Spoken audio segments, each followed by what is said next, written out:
संवाद उपनिषद श्रृंखला में आज का विषय भाव अनुभाव भाग 5। आप कितने ही बड़े हों, कितने ही धनी हों, आपको अन्य प्राणियों का सम्मान करना आना ही चाहिए। वसुदैव कुटुंबकम के सहारे ही आप सकारात्मक जीवन धारा में जी सकते हैं। अपनी अपनी जगह सभी महत्वपूर्ण हैं। सबको गलतियां करने का अधिकार भी अपनी अपनी समझ के अनुसार है। वे उनके परिणाम भी स्वयं ही भोग लेंगे। फिर आप क्यों आलोचना का मार्ग पकड़कर अपनी बुद्धि पर आवरण डालते हैं?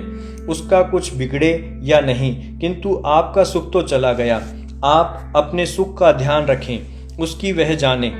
भावना और वासना ये मन की दो महत्वपूर्ण अवस्थाएं हैं। ज्ञान के द्वारा मन में जमे हुए संस्कार को भावना कहते हैं तथा कर्म के द्वारा मन में जमे हुए संस्कार को वासना कहते हैं।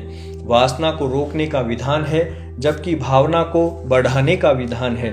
बच्चा परिवार में 5-6 साल की उम्र से ही सीखना शुरू कर देता है।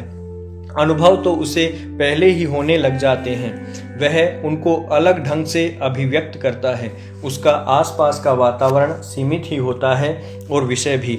यह उसके निजी विकास का काल है। जब बच्चा कुछ समझने लायक होता है तो दादा दादी नाना नानी उसे कहानियां सुनाना शुरू कर देते हैं। बच्चा बड़े चाव से सुनता है।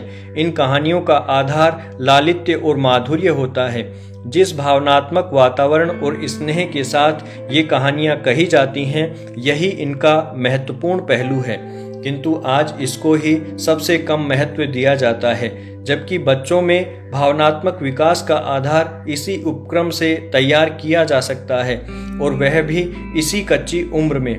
इसी आधार पर बालक आगे मिलने वाले ज्ञान को ग्रहण करता है और अपने संस्कार अर्जित करता है। जिस बच्चे के पास यह भावनात्मक आधार नहीं है, वह जीवन के संघर्ष नहीं झेल सकता। पढ़ाई में अच्छा हो सकता है, बड़ा व्यवसायी या अधिकारी भी बन सकता है, किंतु भावनात्मक संस्कार का धरातल उसका निर्बल ही रहेगा। पूरा पाश्चात्य समाज इसका ज्वलंत उदाहरण है। बड़ा घाटा तो बच्चे का आधारहीन होना है। भावनात्मक दृष्टि के बिना व्यक्ति के व्यक्तित्व का निर्माण इसलिए नहीं होता कि जहां उसकी दृष्टि जानी चाहिए वहां जाती ही नहीं, क्योंकि भावनात्मक संस्कार जम ही नहीं पाए हैं और न सिखाए गए हैं। अच्छी नौकरी अथवा कमाई का अर्थ अच्छा व्यक्तित्व कभी नहीं हो सकता। इसका एक अन्य प्रभाव भी पड़ता है। भावनाएं व्यक्ति को जीवन संचालन की दृष्टि देती हैं। उसके पिछले जन्म के संस्कारों के कारण भी भावनाओं के कुछ अंश उस व्यक्ति में आते हैं। भावनात्मक विकास होने पर वह अपने अच्छे बुरे संस्कारों का आकलन करके जीवन की दिशा तय करता है, बुरे गुणों का बहिष्कार करता है, अपने व्यक्तित्व में नया निखार पैदा करता है, समाज और राष्ट्र के लिए एक स्तंभ के रूप में तैयार हो जाता है। इसके विपरीत भावनात्मक विकास के बिना उसके विचारों में विशेष परिवर्तन नहीं आ पाता। अच्छे बुरे सभी तरह के विचारों का पोषण उसमें समान रूप से होता है। बुरे विचार उसके मन को प्रभावित करते हैं और अंततः शरीर में रोग रूप में प्रस्फुटित होते हैं। शरीर का ग्रंथि स्त्राव केवल वासनाओं से ही चलता है। बुरे संस्कार धीरे धीरे ऐसे रसायन पैदा करते हैं कि कालांतर में बड़ा रोग जड़ें जमा लेता है। जिस प्रकार क्रोध, चिंता आदि से रोग होते हैं, उसी प्रकार भावनात्मक निर्बलता और वासनात्मक प्रबलता भी बड़े रोगों का निमित्त बनती है। भावना या इच्छा जीवन के मूल में और कुछ नहीं। प्रत्येक व्यक्ति अपनी इच्छा पूरी करने के लिए जीता है, संघर्ष करता है। जागृत, स्वप्न और सुषुप्ति, इन तीनों अवस्थाओं में भी उसकी इच्छा या भाव ही कार्य करते हैं। ये भाव ही उसके व्यक्तित्व का निर्माण करते हैं। ये भाव ही जीवन में व्यक्ति का धर्म बनते हैं, समाज में व्यक्ति के स्वभाव की प्रतिष्ठा करते हैं। भाव मन के धरातल का विषय है। शरीर में इच्छा नहीं उठती।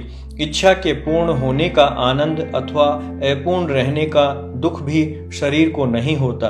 बुद्धि को इसका आभास मात्र हो सकता है, किंतु मन का ही विषय है भाव। सभी इच्छाएं मन में उठती हैं। बुद्धि केवल तय करती है कि अमुक इच्छा पूरी होनी चाहिए या नहीं, पूरी हो तो कैसे और कब। इच्छा स्वतः उठती है। इसे ईश्वरीय देन भी कह सकते हैं। कई प्रकार के संयोग भी इच्छा पैदा कर जाते हैं। दूसरी बात यह भी है कि जब तक मन में इच्छा पैदा नहीं हो, हम कुछ नहीं कर सकते। हमारी हर क्रिया पहले मन के धरातल पर होती है, फिर शरीर में। व्यक्ति की प्रत्येक भावभूमि पहले मन में तैयार होती है। इससे उसके श्वास प्रश्वास के प्रकंपन बदलते दिखाई देते हैं। इसके बाद शरीर में हलचल दिखाई देती है, विभिन्न मुद्राएं प्रकट होती हैं। अतः हमारे दर्शन में भावभूमि पर ही सबसे अधिक जोर दिया गया है। भाव शुद्ध हैं, निर्मल हैं, शांत हैं, तो आपका व्यक्तित्व भी वैसा ही होगा। सारे धर्म, योग, तप, साधना आदि का पहला लक्ष्य भावभूमि तैयार करना ही है।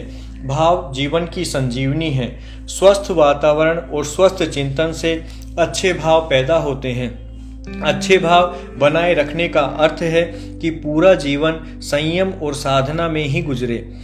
अपनी सभी प्रकार की दिनचर्या में अनुशासन बना रहे, हर परिस्थिति का सामना कर सकें, विचलन नहीं हो, भय भी नहीं हो, और एक आनंद का आभास, सुख का आभास, निर्मलता का आभास बना रहे। विद्या ददाति विनयम का सूत्र हमें दिशा देता है। इससे हमारा ज्ञान क्षेत्र बढ़ता रहता है। अहंकार की गुरुता हावी नहीं होती, हम प्रमत्त नहीं होते। अहंकार का भाव आते ही विपरीत स्थिति हो जाती है। आहार बढ़ जाएगा, निद्रा बढ़ जाएगी। निद्रा बढ़ जाएगी तो मित्र छिटकने लगेंगे।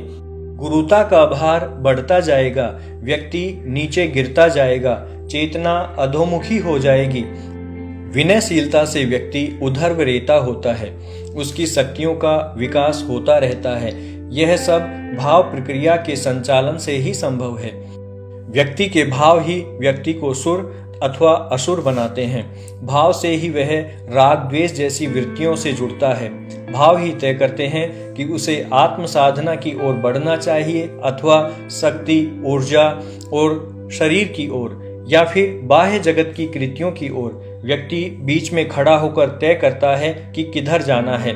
उसी के अनुरूप वह अपनी भावभूमि तैयार करता है। स्वभाव, व्यक्ति का स्वभाव, शरीर और व्यवहार एक रूप होते हैं। प्रकृति, आकृति और अहंकृति अलग अलग नहीं किए जा सकते। इन्हें अभ्यास के माध्यम से बदलने का प्रयास किया जा सकता है। किसी एक को बदलने पर अन्य में भी परिवर्तन परिलक्षित हो जाता है। इसीलिए हमारी जीवनचर्या में संध्या और स्वाध्याय का महत्वपूर्ण स्थान है। यही हमारे अभ्यास के आधार बनते हैं। इनकी दिशा तय करने का कार्य गुरु करता है। व्यक्ति का स्वभाव अपने आप नहीं बनता। इसका एक मुख्य आधार उसके पूर्व जन्म के संस्कार भी होते हैं। उनमें इस जन्म के अनुभव जुड़ते हैं, ज्ञान जुड़ता है, वातावरण का प्रभाव जुड़ता है और वर्तमान के लक्ष्य जुड़ते हैं। उसकी इच्छा शक्ति की दृढ़ता जुड़ती है और नित्य का अभ्यास इस योग का प्रधान कारण बनता है। स्व का अर्थ होता है आत्मा। स्वभाव का अर्थ है अपने आप में अवस्थिति। अतः स्वभाव भी आत्मा का ही प्रतिनिधित्व करता है, अर्थात स्वयं मन का धरातल है। यह शुद्ध मन है जिस पर सत, रज, तम का आवरण नहीं होता। हम जिस मन से व्यवहार करते हैं वह त्रिगुण से आवृत है और बुद्धि तथा अहंकार के साथ जुड़ा हुआ है। यही हमारे चित्त का निर्माण कर रहा है। आकृति हमारा स्थूल रूप है, पंच महाभूतों से बनी है। वात, पित्त, कफ के संतुलन से कार्य करती है। प्रकृति हमारे सूक्ष्म शरीर का धरातल है। इसमें सत, रज और तम प्राण रूप गतिशील रहते हैं, हमारे चित्त को प्रभावित करते हैं, चिंतन को प्रभावित करते हैं। अहंकृति हमारे कारण शरीर का धरातल है जो हर क्रिया के मूल में स्थिति बनाए रखता है। इसमें पूर्व जन्म के संस्कार, इस जन्म के अनुभव, ज्ञान आदि संग्रहित रहते हैं और सूक्ष्म शरीर के माध्यम से स्थूल को संचालित करते हैं। वे चाहे शब्द रूप में हो या कार्य का व्यवहार के रूप में। इसमें नित्य नए अनुभव जुड़ते हैं, नया ज्ञान जुड़ता है और अभ्यास द्वारा किए गए परिवर्तन आते रहते हैं। हमारा एक मिश्रित स्वरूप प्रकट होता है जिसे लोक व्यवहार में स्वभाव कहा जाता है। वास्तव में स्वभाव तो केवल आत्मा का भाव ही होता है जिसे हम देख नहीं पाते। स्वभाव हमारा स्वरूप परिचय है। इसे बनाने के लिए अभ्यास की जरूरत है, संयम, अनुशासन और संकल्प की जरूरत है। इससे बड़ा व्यक्तित्व का अन्य स्वार्थ क्या हो सकता है कि उसका स्वभाव परिष्कृत होता चला जाए। आकृति से प्रकृति और प्रकृति से अहंकृति तक की यात्रा को ही तो जीवन की श्रेष्ठ यात्रा कहा जाता है। इसके लिए प्रयास करना, लक्ष्य तय करना अथवा कुछ त्याग करना कोई बड़ा मोल नहीं है। केवल संकल्प की दृढ़ता चाहिए।